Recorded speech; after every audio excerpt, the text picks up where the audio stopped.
And I wrote those words on my hand, rapist, to remind me to call him that face to face.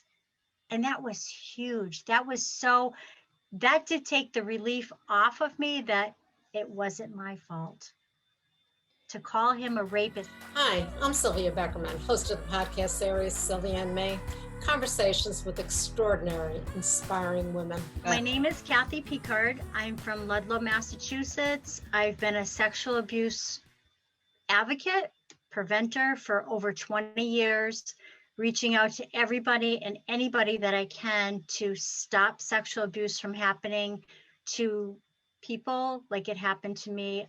One person, if I can prevent that, that's what I want to do. So I want to welcome Sylvia and me. Kathy, thank you so much. And as we talked about just a couple of minutes ago when we first actually met, the courage that you've had to be able to come out and tell your story. One of the things that I do want to, I'm going to read because it's a quote that you have, is being a victim of sexual abuse is not fun, but one of the best days in a victim's life is the day they realize they don't have to worry about being a victim anymore. It doesn't really matter how or why the abuse stops either. It just matters that it stopped. Of course, as good as this day is, it's just the beginning. Now, talking about childhood sexual abuse, when you look at the statistics, they're staggering. Mm-hmm. You have 1 in 5 girls and 1 in 20 boys are sexually abused. The average age of abuse is 12. The average disclosure age is 44, and the average years before disclosure is 32. You have told your story. You've been an advocate for over 20 years. And what people might not understand, and I know you've written a book, and along with your husband, you wrote this book. It took you guys 5 years, The Idiot Family I Lived With. The abuse started when you were 7 and lasted 10 years. Mm-hmm. The perpetrator, which, as we know, the greatest percent, I think it's 93% of the perpetrators, the criminals who rape and abuse children, are people that they know. So can you take us back to when it started, and how did it go along for 10? How did you survive 10 years of this? Yeah. So Sylvia, it's a story, and we don't have time to tell the whole story, but I will tell the general. As you mentioned, it happened when I was 7 years old, and the grooming process started probably even younger from what I can remember. But he, touching me and saying I was this pretty little girl and don't tell, keep it a secret, is a huge thing. These perpetrators, they tell you keep it a secret, you're going to get in trouble. Your mother and I are going to get divorced and it's going to be your fault. Your sisters are going to be taken away from you. Your dog is going to be taken away from you. You are a scared little girl.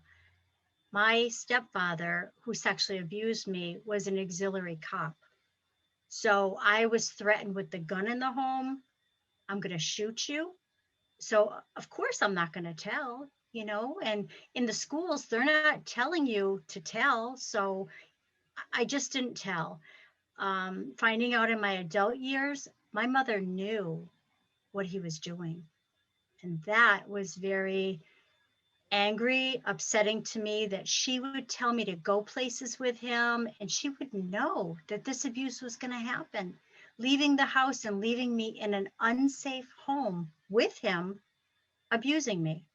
I still can't imagine, but this happens to both mothers and fathers, that they leave their kids. They don't know what to do. So you need to get out of that situation. You need to protect your child, your niece, your cousins. You need to protect them, not the perpetrator. Now, So didn't you tell your grandmother? I did. The first person that I told was my Grammy, my mother's mother.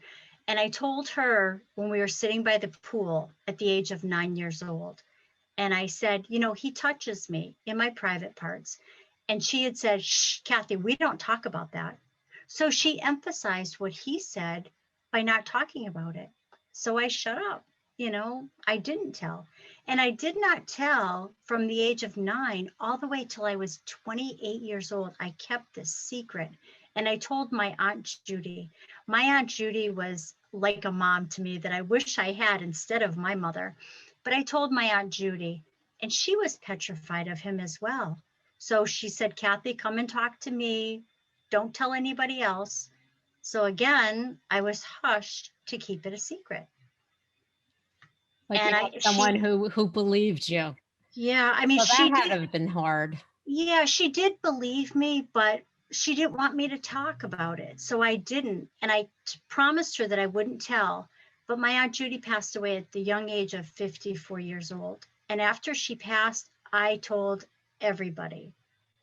First stop, I went to the police department and I told them, just in case, because at that time I was still threatened by him. So I still kept it a secret. But going to the police station, I opened those doors up for me. And from there, I told coworkers, I told my neighbors, I told my friends. And some people want to listen. And some people are like, why are you talking about this? That happened a long time ago. Why do you still talk about it? Well, you know why I talk about it is because the pain, the trauma that you go through, the feelings that you go through, they are still there. I'm going to be 59 years old. And those thoughts, those memories that I went through are still there. But he doesn't control me anymore. Okay.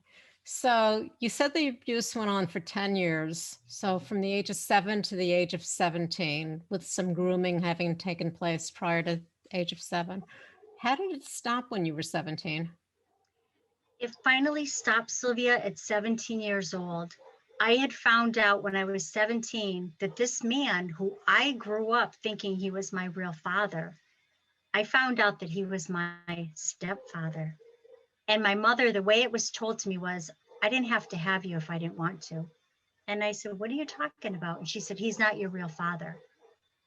And I was like, unbelievable, because here I'm thinking all this going through and being messed with and sexually abused and thinking he was my father and he wasn't. So I had told him when I was 17, I said, this has to stop. And he would beg me, Sylvia, beg me one more time, Kathy, please, one more time, and then I'll leave you alone. I go, no, it's got to stop. And if it doesn't, I'm going to tell. So you went to the police when you were 28. What was their reaction?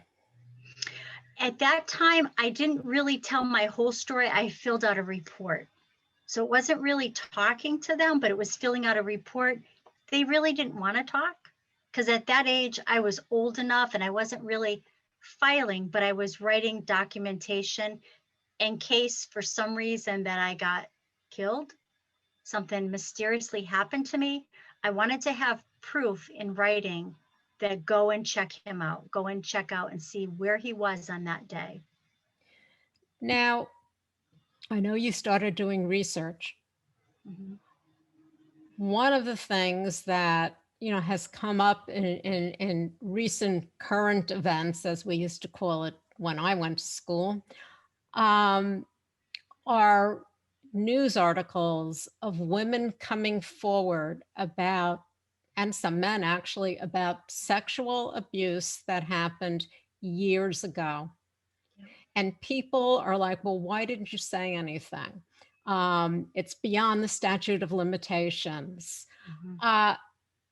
Another thing that has come out, which is, some of the stats that I talked about, was how long it takes someone to actually be able to talk about it. It took you, from the time it stopped, 11 years. Yeah. So what was one of the first things that you wanted to look into to change?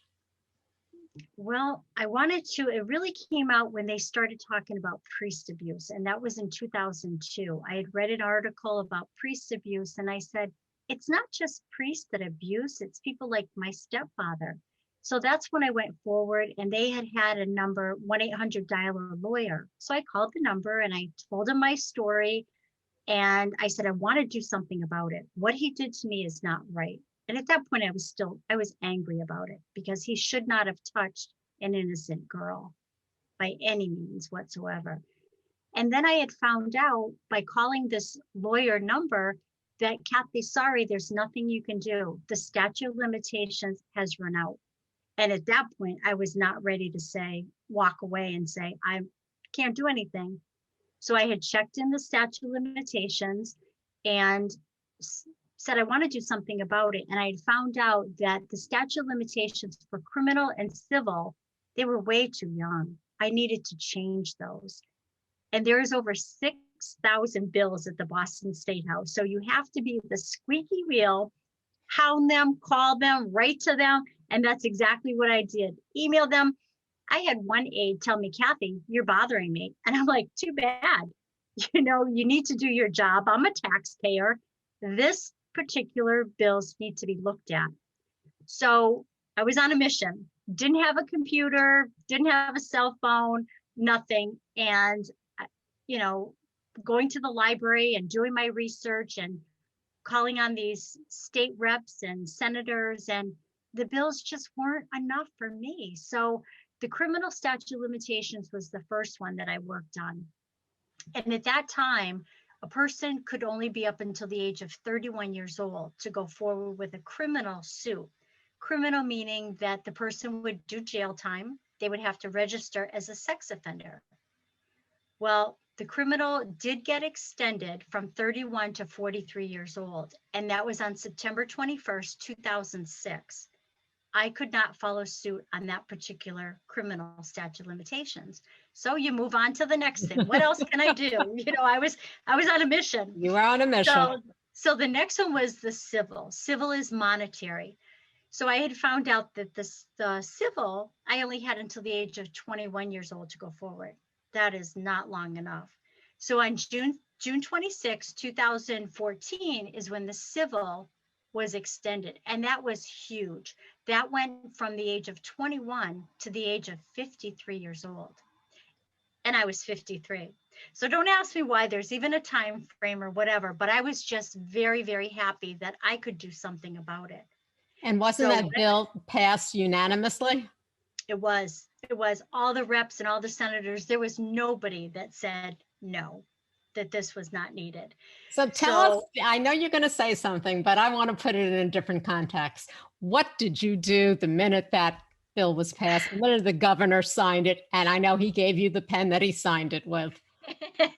So former Governor Deval Patrick, I did my research. I found his phone number and I called his house, and his machine said, if this is a personal matter, leave a message. If not, call my office. And I'm like, this is very personal. I want to be there at the public signing at the Boston State House when you sign that bill into law, because I am, and still today, a very visual person. So I did. I still get tears thinking about it. But I was at the Boston State House. There was 100 of us in the room. He signed the bill into law. And I didn't realize, but there was a whole array of pens. So in fact, the governor gave me 2 pens, and those are very symbolic to me. I don't use them. I have them. And as soon as he signed that bill into law, I had texted my attorney, John Stewart, and said, I'm ready. Let's start this trial, get this action going. So we did. And after the bill was signed, I was the first one to have my trial. It was an 8-panel juror trial at the Federal Building in Springfield, and went forward with my case. And my attorney, John Stewart, I am very honored to say that he took my case pro bono. A 4-day jury trial, you can imagine the dollars that it would have cost me. And, went forward with my case. And the bill passed in 2014, November 2nd, 2015. I was in that courtroom ready for a fight. And who won the fight? And I got my fight. My perpetrator thought that he could get a court-appointed attorney, which you can't, only for criminal, not civil. He represented himself, sounded like an idiot, acted like an idiot. Who goes to a federal courthouse in sneakers and very unprofessional to start, never mind his words. But he would ask me questions, and I answered his questions. He was probably about 7 feet away from me. I answered his questions, and I was no longer this scared girl. What he did to me and what I told him was the truth. And these 8 jurors saw that. And I won my case. I won my trial, and I put up the fight, and after my trial, there was a male that went forward with his trial. And, I just paved the path for so many survivors to go forward, and I would do it again, if need be. And it was also a civil trial. And to this day, I haven't gotten a penny of that money that I was awarded. But Sylvia, it's not about the money. It's about accountability and justice. How did you feel when that jury said he's guilty, awarded you, no matter what it was? You probably knew you weren't going to get a penny because this guy. Oh, I got tears like I have now. I mean, the ending of the trial, when you could, the closing arguments, when he stood up and he said, looked at the jurors and said, I want to thank you, jurors. You're men, you're women, you're young, you're old. And he even said, I want to thank the Black woman on the panel. Who says that? That poor woman, I felt so bad for her. Who says that? Okay. But when they did, award it to me, it's like tears. I had a picture of me as what's on my book. This little picture of this little girl at age 5. I brought that picture in with me. And when I sat at the desk, I kept looking at that picture. And I also brought a picture of my Aunt Judy with me. And I got the support, and I was no longer that little girl being sexually abused. I had grown into this strong, forceful person that you're never going to get rid of. She's not going away, and her not going away. My stepfather wrote a letter to the judge, Catherine Robertson, and said, I want this to all go away. So the trial ends in November. Finally, Catherine Robertson sends me a letter that said, this is so ordered. So I had to wait even after the trial, because he could have gone back and we could have had to start the whole trial all over again. So a lot of times, people will tell you, get on with it. It happened a long time ago. Forgive and forget. How does that forgiveness part work? I don't forgive. There are survivors that can forgive. I can't. And survivors, that's okay. Maybe, Sylvia, if I got the apology when I was younger, or maybe before the trial, I'm sorry, I never got that. I got, this never happened. Well, it did happen. I lived it. You never apologize. I don't forgive you. I don't forgive my mother for letting it happen. There's family members, you got to let them go. My life now can't be any happier. Well, you call the book that you did write, and we'll go into that in a few minutes, along with your husband, which had to be very difficult. But one of the things that a person can go to and experiencing traumatic, horrific, long-term abuse is self-blame. Mm-hmm. So tell us about some of the feelings that in winning in taking him to trial and winning, because I can't think of the other word right now, but was there some relief within you of realizing you weren't to blame, you were a victim, you were sexually abused, this man was a disgusting, whatever. Were you able, were some of those feelings able to kind of wash over you to be able to understand that you were not to blame? Yes, because I did, like a lot of survivors, I did self-blame. Especially when I got older, I thought, why didn't I tell? You get everybody saying, you should have told, you should have told. And it would sit in the back of my mind. And it's like, why didn't I tell? Did I like it? Is my thoughts, some of the things that I would think I should have told. But would there have been that person there to help me? Maybe, maybe not. I mean, I tried two people, age 9, my grandmother, age 28, my aunt. I didn't get the help. So it didn't stop by even telling people. But I could have told a teacher, I could have told somebody else, but I had stopped after that. 2 people was enough.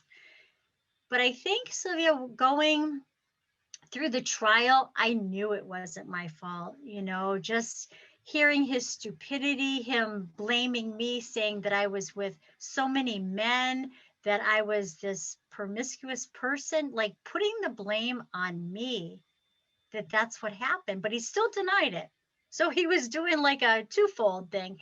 But the best thing that I did, and I have to share this with you, is during the trial, I went up on the stand. He questioned me. Judge Catherine Robertson says, okay, we're going to dismiss for today.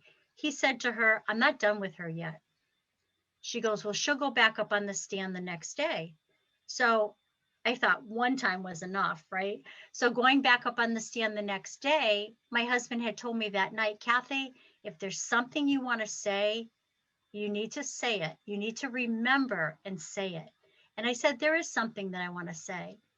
So I went back up on the stand, and he had said the words to me, I bet you're glad that my name was in the paper. It's all over the news.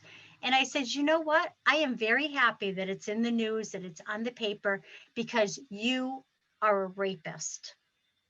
And I wrote those words on my hand, rapist, to remind me to call him that face to face. And that was huge. That did take the relief off of me that it wasn't my fault to call him a rapist. Then he said, I didn't ask you that question, just answer the question. and the judge said, she is answering the question. So when did you decide to write this book and decide to write it with your husband? So I always wanted to write my story. And again, it was very healing for me to write it. In a way, it was very hard. It was very emotional for both me and my husband, especially going through the times that we talk about in the book, the really hard times of him breaking into the bathroom and getting into the bathtub with me. We go into detail in the book, and it was hard. But we had decided, and we just started to write it. And because I had tried other people to help me to write it, and they said, sorry, Kathy, I can't help you. I can't talk about those things. These are writers. So I told my husband, and he agreed. We were sitting on our magical couch facing each other, and he says, Kathy, I guess I have to write that book. And we wrote it together. He did most of the writing. I'm more of a speaker, but it took us 5 years to write the book. And I was so excited when the book came to the house, because I knew that I had something, a resource that I would be able to hand out, not only tell my life, but to get other people that it's okay to tell your story. It really is. And some of the things that I went through that are in the book, they often come back and they tell me, that happened to me.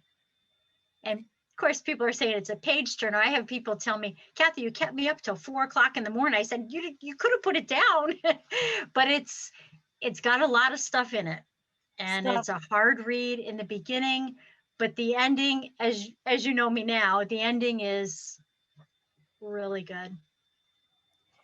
Well, yes. So you're on a mission, which I know you're not stopping. You've been on a mission for over 20 years, and probably writing the book just brought out more of how the mission needs to go. And I know that one of the most important things is educating children. Mhm. How do you go about doing that? Um, you told two people who you thought you trusted, Mhm. and they basically told you what he told you, which was shush, don't tell anyone.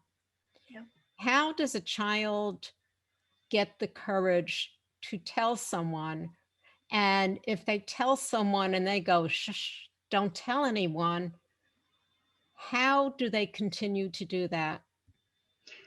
It needs to be taught to them, Sylvia. It needs to be told to them in the schools by adults to tell these children that it is okay to tell, because these perpetrators are saying, don't tell. They need to get the permission by an adult person to tell them it's okay to tell. I'm going to believe you and you're not going to get in trouble, because these perpetrators are telling them they're going to get in trouble. So they're not going to tell. They need to know that this happens to other people and they're not alone. Education in the schools is so important. Child Help Speak Up, Be Safe is an excellent curricular program that I believe needs to be in the schools. It's for pre-K to 12th grade, $5 a child. Do you know what that $5 can bring to that child? It's unbelievable, but it needs to be taught in the schools. These superintendents, these parents, if the parents don't want their child to be educated in the schools because they don't know what's going to be talked about, come and sit with that child and then take that conversation home, because it's not a one-time deal. You don't tell that child one time that they need to tell. You need to always tell them, tell. And if it's not that child, maybe that child can help their friend that is being sexually abused. So, how do you break in to get? I know the hardest thing that you've come up against is getting superintendents, getting educators to allow you to get the program and to accept that Mhm. this must be a part of awareness. Yeah, Awareness. It's more than just educating, it's making them aware. yeah, And a lot, of course, has to be done in the home. We can't leave everything to our education system, but it has to start someplace, right. especially if 93% of the people who are the perpetrators are members of family or friends. Yep. Yeah. No, we allow them in the house. I mean, they walk through your front door as teachers, coaches, principals, nephews, cousins, whatever. They are in your home. It's not stranger danger. It's not the scary people. These kids know who this person is, but they're afraid to tell, and it needs to be talked about. I can't stress that enough. So you've even gone to educate uh, police departments. Mhm. Yeah. And so how does what are you educating them in? Well, I go to the police academy and I'm very honored. My investigator, Lou Berry, has me go and talk to his future cadets, cadets at the police academy, as well as his college students. And going in and I educate them. I tell them my story. I give them all the resources that I have come in contact with, which, as you can imagine, a lot of resources. But I tell them to stay in a calm voice. You need to be calm, because if this child is telling you something or this adult is telling you something, it's hard for them to speak. So you need to be in a calm. You got to take yourself down a couple pegs. You can't be that macho male, female, and you have to, your eye contact is very important. Let that person know that you care and you are there for them when they are ready to tell, because they may not disclose right then and there, but by you being in that state of person that you are, they may backtrack and come back to you and say, you know what, I have something I'd like to share with you. Well, I know that you've said you're not a political person. You're not a Republican. You're not a Democrat. You're basically an independent, depends upon who in heaven's name is running at that time.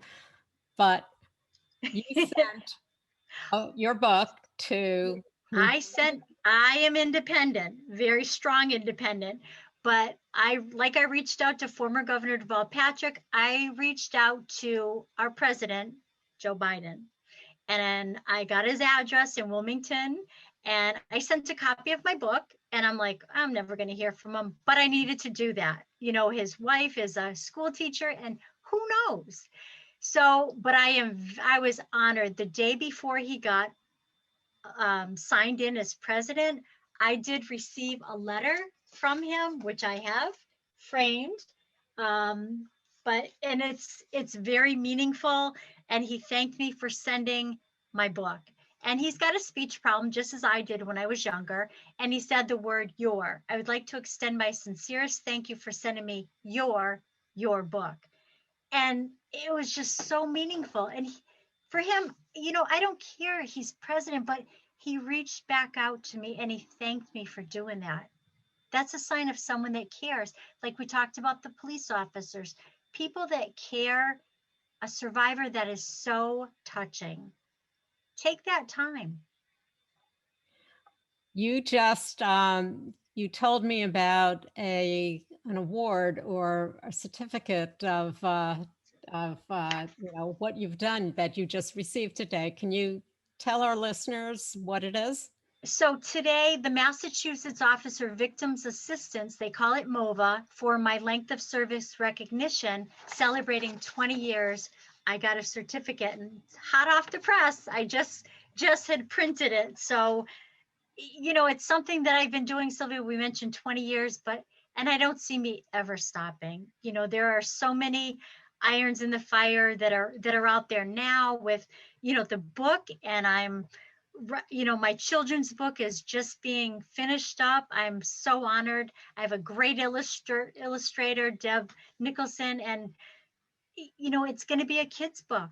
And when I'd like to go into the schools and read, you know, this book to the kids, and, you know, it's just such a cute book. And I have my little dog. She illustrated my dog, Abby, my little schnauzer, is actually in the book. And I can't wait. I can't wait to get this book out into the hands of all the people. These adults can read this book to the kids. And I'm always busy, you know, so not only do I have a kid's book going, but my husband is writing a screenplay of my book, Life with My Idiot Family, putting it into a screenplay. So never say never. You know, if you don't ask, the answer is no. If you ask, you got that 50-50 chance. And why not have your book into a movie to be able to help other people?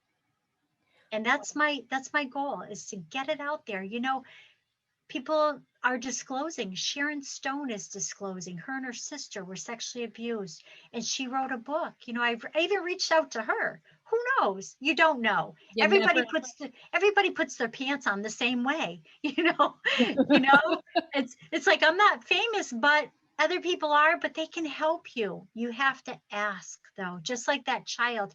You need to ask and get that help that you deserve. Well, Kathy, all I know is you are an inspiration. You have shown courage that so many do not have, that you're speaking out hopefully gives other people the courage to tell someone. Mm-hmm. And if that person doesn't want to listen, tell somebody else, and keep on telling that these children are so abused and so scared and walk around blaming themselves. You know, hopefully if it helps one child not to go through 10 years of what you went through, I give you a lot of credit. And as I said, it takes a lot of courage. So I'm looking forward to the screenplay, the documentary, because it is something that, needs to be out there. So where can people find out more about you? Well, I'm all over Facebook. Kathy Picard from Ludlow, Mass. Kathy with a K. But I'm all over Facebook, Instagram, Twitter. They can email me, kathychildadvocate@gmail.com. They email me, I'll give them my cell phone number. I'm very open. My story is out there. My story even went to Serbia. I did a Zoom. One thing the COVID did is they got them more up to speed on technology. So I was able to do a Zoom for students in Serbia, which is a 23-hour flight from where I am. But, I'm just looking for other people. Who can I help? Whether it be a book club, whether it be talking at colleges, I really want to get my book into more curricula, into the schools, into the health class, people that are going to colleges to be therapists, to be lawyers. I think that this book can truly help them. My book is on mass.gov as one of the resources. So I'm even there. It's actually in the Boston State House. So it's out there. And, everybody goes through it. But I think that my book, someone that survived a brain tumor during my trial that I talk about, how does that happen? How do you have to go and get your head cut open, have a brain tumor removed right when you're going through your trial? Not So many people can say that. yeah. Yeah. So again, Kathy, and we didn't even hit upon all those poor children who during the pandemic and during lockdown are actually living in the same space as some of their predators and don't have anyone to talk to, anyone to turn to. So And hopefully while they're on some kind of social media, they maybe get a glimpse of talking, yeah. of the fact that they're not alone, the fact that they can say no. Kathy, I want to thank you so much for joining me here today. This is a subject that we need to talk about. We need to talk about it because we need to get the reality of this horrific abuse that children go through, and to maybe cut down the time that they're holding this inside of themselves. Mhm. Because they deserve to be happy like I am today. You can find us on all of your popular podcast platforms. And of course, our website, sylviame.com. Stay safe, stay healthy, and stay tuned.